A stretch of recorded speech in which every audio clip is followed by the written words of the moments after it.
I think it's really easy for people to look at what Geeks Under Grace is doing and just see, you know, Christians playing video games or maybe defending a lifestyle. They don't really see the differences and the impact that it is having on people. You know, Christians, they didn't have to give up watching football or working on their cars. You know, nobody was chastised for that. And it's interesting because before it wasn't really that big of a deal.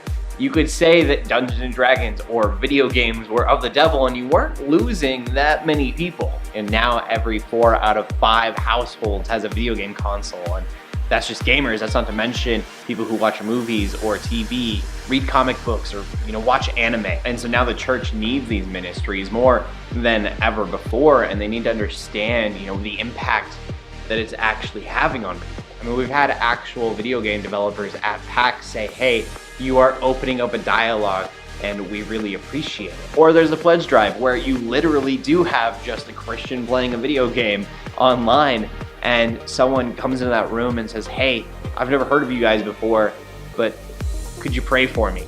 And so, I mean, Geeks Under Grace is really providing a home for those people. I mean, that's just not something the church has been equipped for. And the geeks, which is meant to be a bullying term, feel accepted again. But we're also a ministry that will call those people out and say, hey, we do say that it's okay to be a geek, but we want you to make sure that you are keeping your spirituality in check. And one of the things that's been important to us since the start is the question of how do we get people to stop living a double life where they go to church on the weekends and then in the weekdays they consume pop culture as if they've completely forgotten about the sermon, because nobody is teaching that.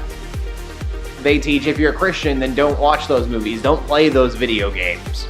They're not teaching, okay, these movies and these video games and everything else in pop culture is going to have good things and bad things in it, and you need to figure out what's going to affect you. And you don't see that with like football. No one is saying, hey, football is bad, don't watch it. They say competitiveness is a good thing, idolism isn't. Fellowship is a good thing, hatred for others isn't. And so I don't know, I hope that people see what Geeks Under Grace is doing, they understand it, they can appreciate it enough to support it. I really could go on and on about how the church needs Geeks Under Grace, but the reality is Geeks Under Grace really needs the church as well. We didn't expect Geeks Under Grace to become this movement, but it has, and that's really hard to maintain without support. And so this is the 3rd annual pledge drive, and the community never ceases to amaze me. You guys are just